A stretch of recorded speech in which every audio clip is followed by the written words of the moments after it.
अस्सलाम वालेकुम। 8 क्लास आपकी 11 मई की डायरी है। सबक नंबर 6 खून का बदला जो सबक है आपका, और उसकी आज पढ़ाई हमने करनी है। उसके अल्फाज मानी हमने पढ़ने हैं। देखें, ये 8 क्लास जो कहानी है, ये लोक कहानी है, पश्तो लोक कहानी है। देखें, इसके सबसे पहले अल्फाज मानी। लथपथ, बहुत बुरी हालत में होना। हुजरा, कोठरी छोटे सी होती है, जब छोटे से कमरे को कहते हैं। निढाल, नातवा, कमज़ोर होना। निकाहत, कमज़ोरी। दीवानावार, पागलों की तरह। लहजा बलहजा, लम्हा बलम्हा। मलाल, परेशानी। अफसोस को कहते हैं गाफिल, बेफिक्र। लापरवाह को कहते हैं बदबख्त, बदनसीब। मोहलक, जान लेने वाला। रफ़ा, दूर करना। दस्तूर, तरीका। कारी, सख्त को कहते हैं निदामत। परेशानी को, पशेमानी को, अफसोस को कहते हैं आरजू। ख्वाहिश को कहते हैं इंतकाम, बदला लेना। हसरत, दरीना ख्वाहिश, भिपरा हुआ। गुस्से में बहुत ज़्यादा होना या गुस्से की वजह से आग बगोला होना। ये देखिए कहानी है, ये पश्तो लोक कहानी है। इसमें एक आदमी है मुराद खां, जिसको किसी आदमी ने गोली मार दी है, और उस आदमी की एक की बेटी है सिपनगुल, और उसका बेटा नहीं है। उसकी बीवी और बेटी जो है उसकी हालत की वजह से, क्योंकि जब मुराद खां को गोली लगी तो उसकी हालत जो है बहुत ख़राब है और ख़ून बहुत ज़्यादा बह चुका है, वो बहुत ज़्यादा ज़ख्मी है।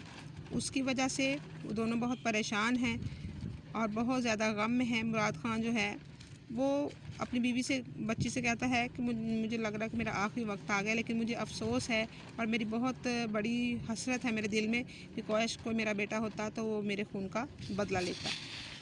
लेकिन उसका कोई बेटा नहीं है, और सिपनगुल जो उसकी बेटी है वो अब अपने आप से वादा ले रही है। कह रही है कि मैं वादा करती हूँ कि जब तक मुझे मेरे बाप के कातिल नहीं मिलेंगे, मैं उनसे इंतकाम नहीं ले लूँगी, यानी बदला नहीं ले लूँगी, तब तक मैं सुकून से नहीं बैठूँगी। और हर गुजरते के दिन के साथ सिपनगुल जो है वो 8 क्लास अपने बाप के कातिल का बदला लेने के लिए बाप के कातिल को बार बार ढूंढ रही है, लेकिन उसको अपने बाप के कातिल नहीं मिल रहे। इसी हालत में एक दिन ख्वाब में उसको उसके जो वालिद मिलते हैं और कहते हैं कि मैं अब तुमसे बहुत राज़ी हूँ, तुमसे बहुत खुश हूँ कि तुमने बहुत ज़्यादा मेरे कातलों को ढूंढा है, लेकिन अब तुम इस ख्याल को दिल से निकाल दो और अपनी माँ की खिदमत किया करो। लेकिन जो सिपनगुल है उसके दिल में जो अपने बाप के कातलों की तलाश है वो वैसी की वैसी है।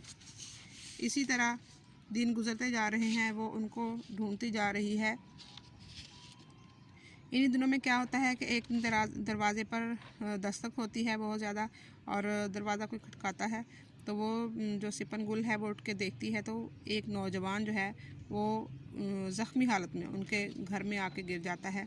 वो उसको उठाती हैं, उसकी देखभाल करती है, उसकी माँ भी और ख़ुद वो भी, और उसको दवाई वगैरह, उसके मरहम का भी इंतज़ाम करते हैं, उसको हर तरह से उसका ख्याल करते हैं, और उस नौजवान को मरहम पट्टी वगैरह भी की जाती है। उसके बाद सिपनगुल जो है और उसकी देखभाल कर रही है, उसकी माँ भी उसकी देखभाल कर रही है। तो उसकी माँ जो है उस नौजवान को बताती है कि जिस तरह तुम्हारा ज़ख़म जो है वो ठीक हो गया, इसी तरह मेरे शौहर को बहुत बड़ा ज़ख़म आया था, किसी ने गोली मारी थी, लेकिन वो ठीक नहीं हो सका, बल्कि वो जान से ही चला गया। लेकिन आज तक उसके जो कातिल हैं वो नहीं मिल सके।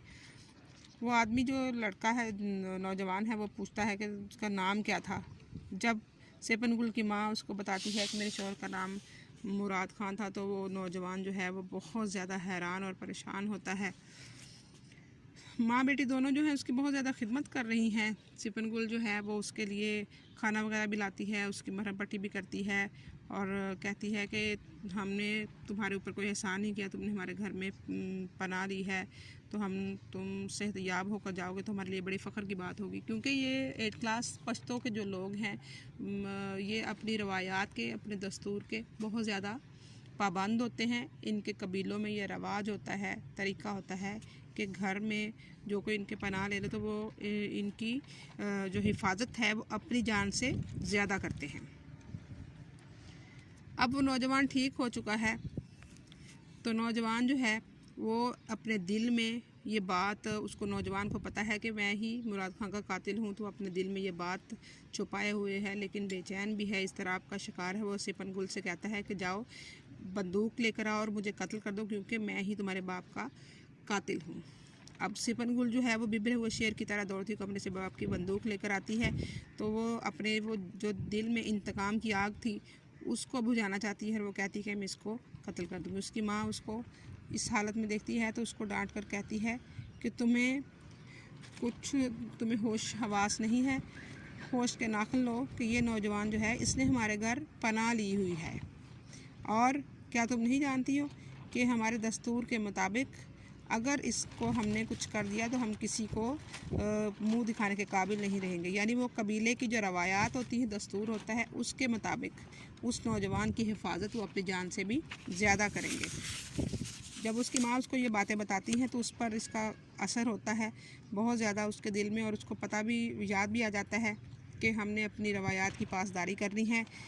फिर वो उसको कहती है, उस नौजवान को, काश मुझे पता चल जाता जब तुम इस घर से बाहर ही थे, चार दीवारी से बाहर थे, तो मैं अपने बाप के कत्ल का बदला ले लेती।